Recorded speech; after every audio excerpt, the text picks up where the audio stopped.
నమస్కారం ఘంటారావానికి స్వాగతం. ముందుగా ప్రధాన అంశాలు. గత 5 ఏళ్లలో వైసీపీ నేతల గోదాముల్లోనే బియ్యం నిల్వలు అక్రమంగా తరలించినా పట్టించుకోని అధికార యంత్రాంగం.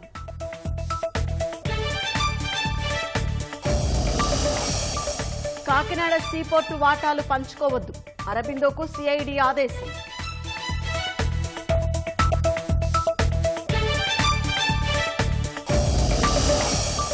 నేడు పోలీసు విచారణకు రానున్న అల్లు అర్జున్ 11 గంటలకు హాజరు కావాలన్న చిక్కడపల్లి పోలీసులు.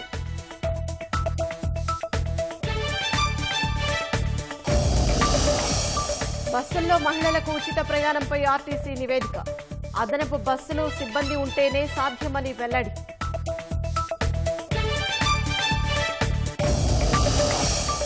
నేడు ముంబైలో శ్యామ్ బెనగల్ అంత్యక్రియలు. కళాత్మక చిత్రాల దర్శకుడికి ప్రముఖుల నివాళులు.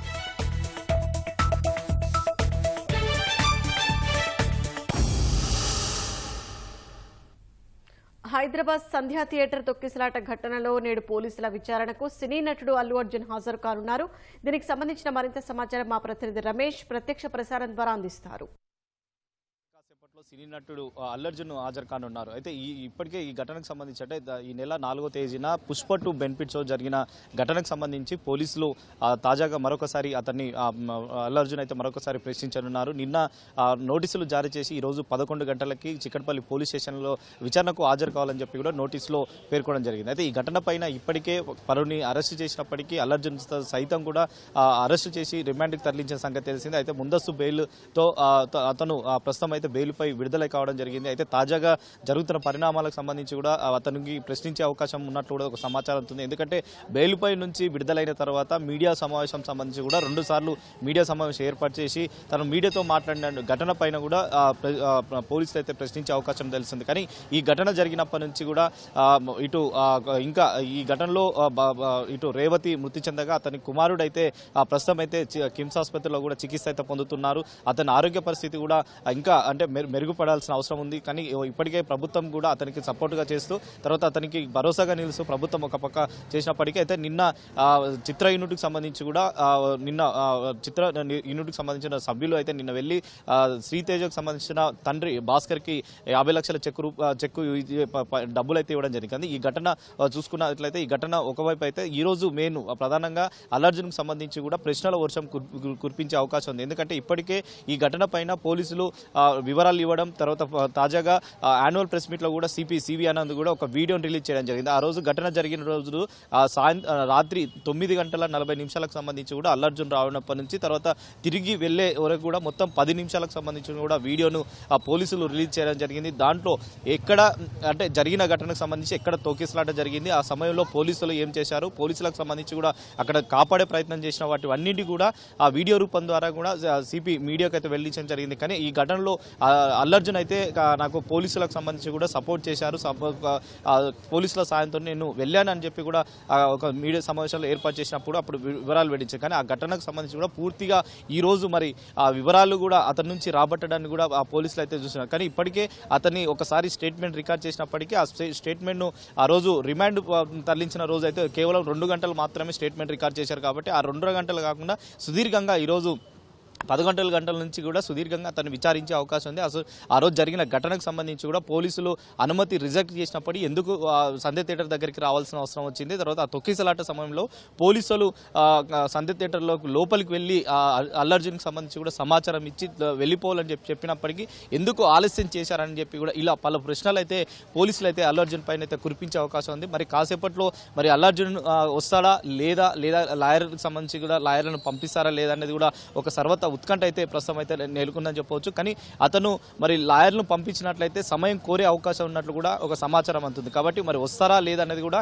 ఇంకా ఒక స్పష్టత అయితే ప్రస్తుతం అయితే రావాల్సింది. కానీ ఇప్పటికే అల్లు అర్జున్ సంబంధించి కూడా వస్తారని చెప్పి వారి చిత్ర యూనిట్లకు సంబంధించి కొంతమంది చెప్తున్నప్పటికీ అల్లు అర్జున్ పై నుంచి ఇంకా ఎలాంటి వాటికి సంబంధించి కూడా స్పష్టత అయితే ఇప్పటివరకు అయితే ఇవ్వలేదు. కానీ కాసేపట్లో మరి వచ్చే అవకాశం ఉందని పోలీసులు చెప్తున్నప్పటికీ మరి చూడాలి అసలు అల్లు అర్జున్ వచ్చిన తర్వాత ఎంతసేపు అతన్ని విచారించే అవకాశం ఉంది, ఆ విచారణకు చెప్తున్నారు. అసలు ఎలాంటి ప్రశ్నలు అతన్ని కురిపించే అవకాశం ఉంది? ఎందుకంటే ఇప్పటికే అతన్ని కేవలం కొంతవరకు స్టేట్మెంట్ రికార్డ్ చేసినప్పటికీ ఆ రోజు జరిగిన ఘటనకు సంబంధించి జరిగినప్పుడు ప్రత్యేక సాక్షిని కూడా స్టేట్మెంట్ అయితే పోలీసులు ఇప్పటికే వాంగ్మూలాన్ని కూడా రికార్డ్ చేశారు. కాబట్టి ఆ రోజు జరిగిన సాక్షి ఆధారంగా కూడా మరొకసారి మరి పోలీసులు చిక్కడపల్లి పోలీసులు అతన్ని అయితే విచారించే అవకాశం ఉంది. మరి కాసేపట్లో సెంట్రల్లో డీసీపీ కానీ తర్వాత చిక్కడపల్లి ఏసీపీ తర్వాత సిఐ అందరూ కూడా పోలీస్ స్టేషన్కి అయితే రానున్నారు. మరి అతను వచ్చిన తర్వాత దాదాపు 11 గంటల సమయంలో కూడా అల్లర్జున్కి సమయం ఇచ్చారు. కాబట్టి డీసీపీ నేతృత్వంలో కూడా ఈ విచారణ కొనసాగే అవకాశం ఉంది. కానీ ఈ కేసులో ఇప్పటికే మొత్తం దాదాపు 12 మంది ఉన్నారు. తర్వాత కొంతమందిని ఇప్పటికే అరెస్ట్ చేశారు. తాజాగా బౌన్సర్ ఎవరైతే అల్లర్జున్కి సంబంధించిన బౌన్సర్ని కూడా తాజాగా అరెస్ట్ చేసి పోలీసులు చిక్కడపల్లి పోలీసులు అయితే రిమాండ్కి తరలించామని చెప్తున్నారు. మరి చూడాలి అసలు అల్లర్జున్ మరి వస్తారా రారా అనేది ఒక స్పష్టత అయితే మరి కాసేపట్లో అయితే వచ్చే అవకాశం అయితే కనపడుతుంది. Vote studio.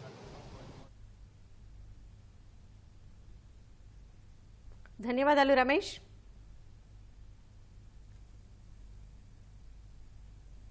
సినీ నటుడు అల్లు అర్జున్ ఇంటి వద్ద తాజా పరిస్థితిని మా ప్రతినిధి పవన్ ప్రత్యక్ష ప్రసారం ద్వారా అందిస్తారు. సంధ్యా థియేటర్ తొక్కిసలాట ఘటన కేసులో అల్లు అర్జున్ ఇవాళ ఉదయం 11 గంటలకు చిక్కడపల్లి పిఎస్లో విచారణకు హాజరు కావాల్సి ఉంది. ఈ మేరకు నిన్ననే చిక్కడపల్లి పోలీసులు అల్లు అర్జున్కు నిన్న రాత్రి నోటీసులు జారీ చేశారు. ఈరోజు ఉదయం ఆయన విచారణకు హాజరు కావాలని. ఈ నేపథ్యంలోనే ఆయన నిన్న రాత్రి ఆయనకు సంబంధించినటువంటి న్యాయవాదులతో కూడా చర్చలు జరిపారు. అంటే విచారణకు హాజరు కావాలా లేకపోతే కొంత సమయం కోరొచ్చా ఏంటి అనే వివరాలపై కూడా ఆయన చర్చలు జరిపారు సుదీర్ఘంగా.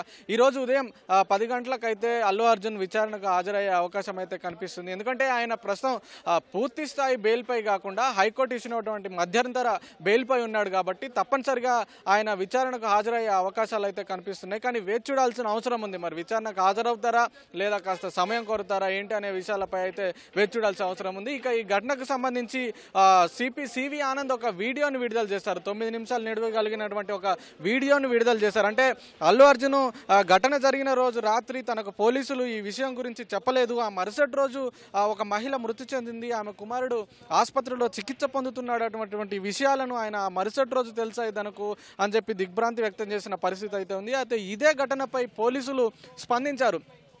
ఆ రోజు ఘటన జరిగిన రోజు రాత్రే పోలీసులు అల్లు అర్జున్కి చెప్పినప్పటికీ కూడా ఆయన సినిమా మొత్తం చూసిన తర్వాతే వెళ్తానని చెప్పడము, ఆ తర్వాత ఏసీపీతో కలిసి డీసీపీ వెళ్ళి బయటికి తీసుకురావడం, ఇవన్నీ కూడా వీడియో ఫుటేజ్ ఆధారంగా అయితే ఒక వీడియోని పోలీసులు బయటపెట్టారు. మొత్తం ఒక 9 నిమిషాల వీడియోని వివిధ కెమెరాల్లో చిత్రీకరించినవి కావచ్చు, అలాగే వివిధ మీడియా ఛానళ్లలో వచ్చినవి కావచ్చు, వీటన్నింటిని క్రోడీకరించి వాళ్ళు ఒక వీడియోని అయితే రిలీజ్ చేశారు. ఇక సివి ఆనంద్ క్లియర్గా చెప్పారు. అంటే అల్లు అర్జున్ చెప్తున్నట్టుగా ఆయనకు ముందస్తుగా సమాచారం ఇచ్చాము మేము, కానీ ఆయన మరి ఎందుకు చెప్తున్నాడో అలా పోలీసులు మాత్రం క్లియర్గా చెప్పారు. మొదటగా ఏసీపీ వెళ్ళి చెప్పారు, ఆ తర్వాత ఏసీపీతో పాటు డీసీపీ వెళ్ళి కూడా చెప్పారు, ఆ తర్వాతే ఆయనను బయటికి తీసుకొని వచ్చారని చెప్పి కూడా ఒక వీడియోని విడుదల చేశారు.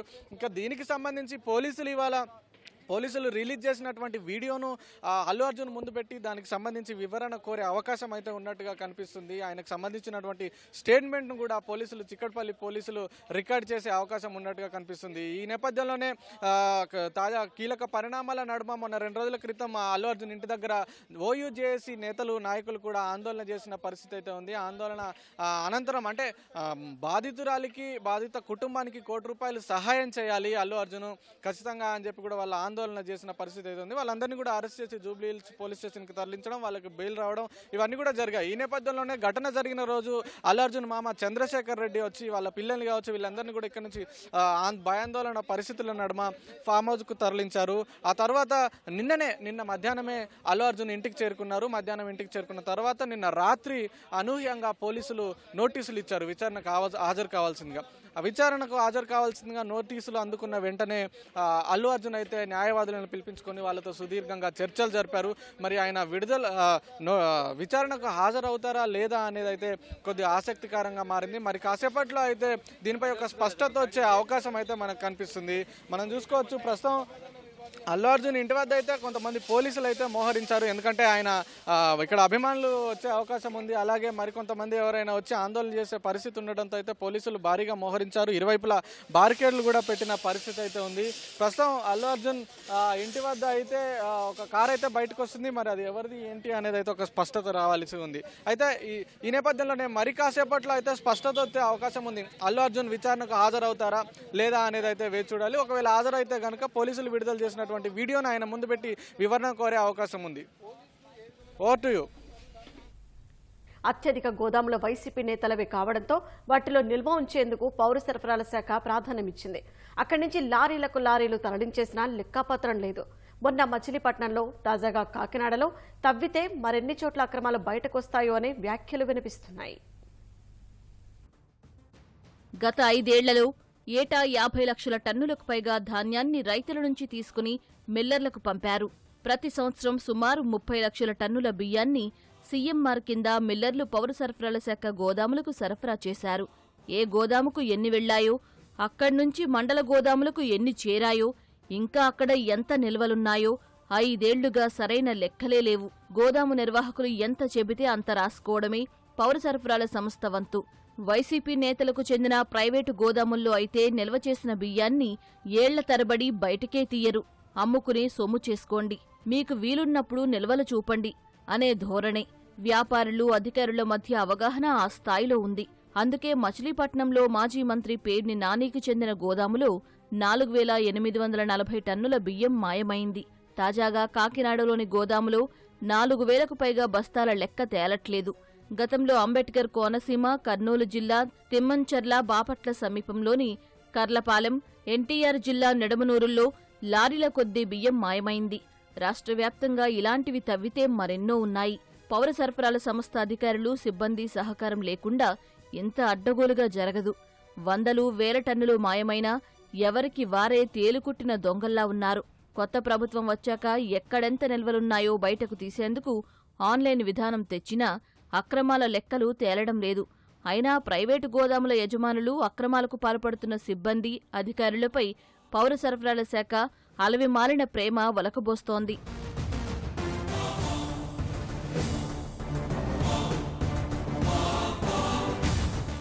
ప్రభుత్వ గోదాముల నిర్వహణ సరిగా ఉండటం లేదు. వాటిలో నిల్వ చేసినందుకు కూడా బస్తాకు 5 రూపాయల చొప్పున ఇవ్వాలి. అదే ప్రైవేటు గోదాముల నిర్వాహకులైతే 75 పైసలు తక్కువకే ఇస్తారని, నిర్వహణంతా వారే చూసుకుంటారని సాకులు చెబుతూ పౌర సరఫరాల సంస్థ వాటికే ఎక్కువ బియ్యం తరలించింది. తక్కువ అద్దె తీసుకుని ఎన్ని 100,000 టన్నుల బియ్యం తరలించి అమ్ముకున్నా అభ్యంతరం లేదనేలా గత 5 ఏళ్లు వ్యవహరించింది. మొత్తం 104 బఫర్ గోదాముల్లో ఈ సంస్థ బియ్యం నిల్వ చేస్తోంది. ఇందులో వైసీపీ నేతలవే అధికం. రైస్ మిల్లర్ల ద్వారా వాటికి బియ్యం పంపడం వరకే పౌర సరఫరాల శాఖ పని. వాటిని తరలించినా అడిగేవారు ఉండరు.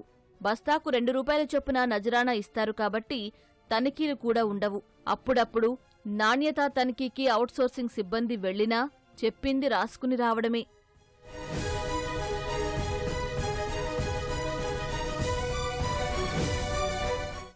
ప్రభుత్వ గోదాముల్లో అక్కడక్కడా నిల్వ చేసిన 2-3 నెలలకే బియ్యం తరలించేశారు. అదే ప్రైవేటు గోదాములైతే ఏడాదికి తక్కువ కాకుండా చూశారు. ఎంత ఎక్కువ కాలం నిల్వ ఉంచితే తమకు అంత ఎక్కువ కమిషన్ వస్తుందనేదే దీనికి కారణం. కొందరు ప్రైవేటు గోదాముల నిర్వాహకులు అద్దెలో రాయితీ ఇవ్వడమే కాకుండా మిగిలిన 3 రూపాయల్లోనూ అధికారులు, సిబ్బందికి కమిషన్ల రూపంలో 2 రూపాయల వరకు అందిస్తున్నారు. అంటే దీనిపై వచ్చే అద్దె వారికి ముఖ్యం కాదు, బియ్యం అమ్ముకుంటే వచ్చే ఆదాయమే ఎక్కువనేది అర్థమవుతోంది.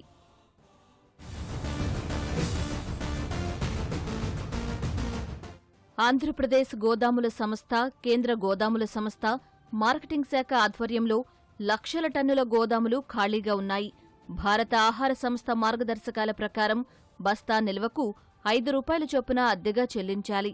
బస్తాకు 4 రూపాయలిస్తే చాలు బియ్యం నిల్వ చేసుకోమని రాష్ట్ర గోదాముల సంస్థ అధికారులు కోరుతున్నా పౌర సరఫరాల సంస్థ అధికారులు 4-5 ఏళ్లుగా పట్టించుకున్న పాపన పోలేదు. ప్రైవేటు ఒప్పందాలే చేసుకున్నారు. రాష్ట్ర ప్రభుత్వ సంస్థ అయితే పేదల బియ్యానికి జవాబుదారీగా ఉంటుంది. సంస్థ సిబ్బందే నిర్వహణ బాధ్యత చూస్తారు. అదే ప్రైవేటు గోదాముల్లో నిర్వహణ అంతా వారు ఏర్పాటు చేసుకున్న సిబ్బందే చూస్తారు. బియ్యం మాయమైనా విషయం బయటికి రాదు.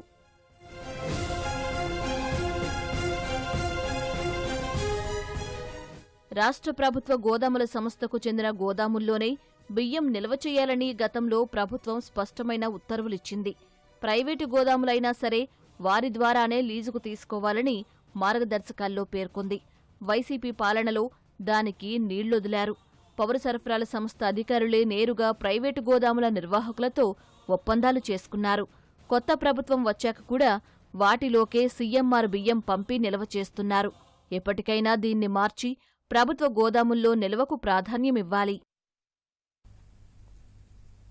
కాకినాడ సీపోర్ట్స్ లిమిటెడ్లోని 41.12% వాటాలను Kakinada infrastructures holdings private limited యజమాని కేవీరావు నుంచి బలవంతంగా లాగేసుకున్న కేసులో అరబిందో సంస్థకు సిఐడి ఝలకిచ్చింది. కేవీరావును జైల్లో పెడతామంటూ బెదిరించి భయపెట్టి 2,500 కోట్ల విలువైన వాటాలను 494 కోట్లకే రాయించేసుకున్న నేపథ్యంలో ఆయా వాటాలపై లభించే లాభాలు, డివిడెండ్లు పంచుకోవడానికి వీల్లేదంటూ ఆరో ఇన్ఫ్రా బోర్డుకు సిఐడి అధికారులు తాజాగా లేఖ రాశారు. తమ ఆదేశాలు ధిక్కరిస్తే దాన్ని చట్టవిరుద్ధమైన చర్యగా పరిగణిస్తామని హెచ్చరించారు. గతంలో జరిగిన చెల్లింపులే విత్హోల్డ్ చేయాలని పేర్కొన్నారు. ఈ సమాచారాన్ని ఆర్ఓసీకి పంపారు. మనీ లాండరింగ్ ముడిపడి ఉండటంతో ఈడీకి సమాచారం అందజేశారు. అరబిందో పేరిట వాటాల బదిలీ అయిన తర్వాత నుంచి ఇప్పటి వరకు గత 4 ఆర్థిక సంవత్సరాలు ఆ సంస్థ డివిడెండ్ కింద దాదాపు 102 కోట్లు పొందింది. లాభాలు తీసుకుంది.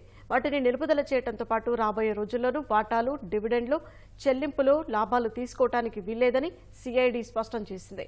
మరోవైపు ఇంటర్ కార్పొరేట్ డిపాజిట్ కింద అరబిందో సంస్థకు కాకినాడ సీపోర్టు లిమిటెడ్ 280 కోట్లు చెల్లించినట్లు సిఐడి గుర్తించింది. ఆ మొత్తం ఏం చేశారు, ఏ అవసరాలకు వినియోగించారు, ఎక్కడికి మళ్లించారు అనే దానిపై సిఐడి దర్యాప్తు ముమ్మరం చేసింది. అరబిందో సంస్థ యజమాని పెనక శరత్ చంద్రారెడ్డిని 2-3 రోజుల్లో విచారించనున్న సిఐడి ఈ అంశాలపై ప్రశ్నించనున్నట్లు సమాచారం. ఎన్నికల్లో బీసీలకు ఇచ్చిన కీలక హామీ అయిన రక్షణ చట్టానికి ప్రభుత్వం తుది మెరుగులు దిద్దుతోంది. అలాగే స్థానిక సంస్థల్లో బీసీలకు తిరిగి 34% రిజర్వేషన్ల సాధనకు న్యాయపరమైన పోరాటం చేయాలని ముఖ్యమంత్రి నిర్ణయించారు. నామినేటెడ్ పోస్టుల్లో బీసీలకు 34% రిజర్వేషన్లకు నిర్ణయం తీసుకున్నారు. బీసీ హాస్టళ్లలో వసతుల కల్పన, బాలికల హాస్టళ్ల తక్షణ మరమ్మతులు చేపట్టాలని చంద్రబాబు ఆదేశించారు. రాష్ట్రంలో పింఛన్లు తొలగించడం లేదని, పింఛన్ల తనిఖీ మాత్రమే జరుగుతుందని సీఎం చెప్పారు. స్కిల్ ఎడ్యుకేషన్ కోసం 104 బీసీ హాస్టళ్లలో ఎస్ఆర్ శంకర నాలెడ్జ్ కేంద్రాలు ఏర్పాటు చేయాలని స్పష్టం చేశారు. అమరావతి సచివాలయంలో బీసీ సంక్షేమ శాఖపై ముఖ్యమంత్రి చంద్రబాబు సమీక్ష నిర్వహించారు. బీసీ రక్షణ చట్టంపై ఏర్పాటైన మంత్రుల కమిటీ ప్రాథమికంగా ఇచ్చిన సూచనల్ని అధికారులు సీఎంకు వివరించారు. మరికొంత కసరత్తు చేసి సాంకేతిక, న్యాయపరమైన సమస్యలు తలెత్తకుండా ఈ చట్టాన్ని తీసుకురావాలని చంద్రబాబు ఆదేశించారు. గత ప్రభుత్వం బీసీలకు స్థానిక సంస్థల్లో 34% ఉన్న రిజర్వేషన్లు 24% తగ్గించిందని, దీంతో 16,500 మంది బీసీలు పదవులకు దూరమయ్యారని అన్నారు. 34% రిజర్వేషన్లు పునరుద్ధరించడానికి ఉన్న అవకాశాన్ని పరిశీలించాలని, కోర్టు తీర్పుల్ని పరిశీలించి న్యాయపరంగా ముందుకెళ్లాలని సూచించారు. నామినేటెడ్ పోస్టుల్లో బీసీలకు 34% రిజర్వేషన్ల హామీకి కట్టుబడి ఉన్నామని, దీనికి చట్టబద్దత తెస్తామన్నారు. ఈ 2 అంశాల్ని మంత్రుల కమిటీకి నివేదించాలని నిర్ణయం తీసుకున్నారు. బాలికల వసతి గృహాల్లో తక్షణమే మరమ్మతులు చేపట్టారన్న ముఖ్యమంత్రి, వైసీపీ ప్రభుత్వం పెండింగ్ పెట్టిన 34.14 కోట్ల బిల్లుల్ని వెంటనే చెల్లించారన్నారు. నిర్మాణ దశలో ఉన్న 3 బీసీ భవనాల్ని త్వరితగతిన పూర్తి చేయాలని స్పష్టం చేశారు. స్వయం ఉపాధి రుణాల మంజూరుకు కార్యాచరణ ప్రణాళికను సిద్ధం చేయాలని, వీటిని ఎంఎస్ఎంఈలకు అనుసంధానించాలని సూచించారు. గొర్రెల పెంపకందారులకు తోడ్పాటు అందించాలన్నారు. టీడీపీ ప్రభుత్వం చేపట్టిందనే కక్షతో వైసీపీ ప్రభుత్వం నిలిపేసిన 4 కాపు భవనాల్ని పూర్తి చేయాలని, దీనికి అవసరమైన 5.40 కోట్లు విడుదల చేస్తామన్నారు.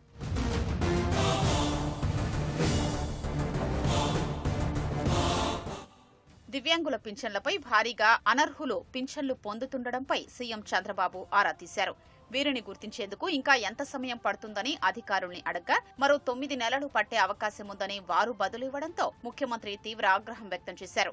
ప్రభుత్వం ఏర్పాటై 6 నెలలు దాటినా ఇప్పటికే ఈ కేటగిరీలో అనర్హుల్ని గుర్తించకపోవడం ఏమిటని ప్రశ్నించారు. రాష్ట్ర వ్యాప్తంగా దివ్యాంగుల కేటగిరీ పింఛన్లలో చాలా మంది అనర్హులు ఉన్నట్లు నివేదికలు చెప్తున్నాయని, అర్హులందరికీ పింఛన్లు, సంక్షేమ పథకాలు అందాలనేది తమ ప్రభుత్వ ఉద్దేశ్యమని స్పష్టం చేశారు. అనర్హులకు పింఛన్లు ఇవ్వడం సరికాదని, వారిని తొలగించేందుకు పూర్తి స్థాయిలో తనిఖీలు చేపట్టాలని ఆదేశించారు. పింఛన్ల తనిఖీ కార్యక్రమాన్ని కొందరు తొలగింపు అంటూ తప్పుడు ప్రచారం చేస్తున్నారని విమర్శించారు. అర్హులెవరూ ఆందోళన చెందాల్సిన పనిలేదని చెప్పారు. 3 నెలల్లో దివ్యాంగుల పింఛన్ల తనిఖీలు పూర్తి చేయాలని, తప్పుడు సదరం ధృవీకరణ పత్రాలు ఇచ్చే వైద్యులు, అధికారులపై చర్యలకు వెనకాడబోమని హెచ్చరించారు. ఒకసారి తప్పుడు ధృవీకరణ పత్రం జారీ అయితే ఎప్పటికైనా వారిపై చర్యలు ఉంటాయన్నారు. 15,000 పింఛను తీసుకుంటున్న 24,000 మంది ఇంటికి వెళ్లి పరిశీలించాలని, ఆ లబ్ధిదారులు ఇబ్బందులు పడకుండా చర్యలు తీసుకోవాలని ఆదేశించారు.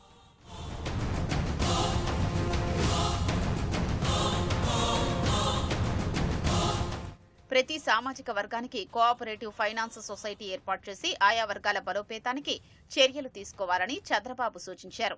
రాష్ట్రంలో 104 బీసీ వసతి గృహాల్లో త్వరలో ఎస్ఆర్ శంకరన్ నాలెడ్జ్ సెంటర్లను ప్రారంభించాలని స్పష్టం చేశారు. నైపుణ్య విద్యలో భాగంగా spoken English, social emotional skills, నైతిక విలువలు, నీతి శాస్త్రం, డిజిటల్ లిటరసీ, న్యాయ అవగాహన తదితర వాటిని ఈ సెంటర్ల ద్వారా విద్యార్థులకు బోధించాలని తెలిపారు.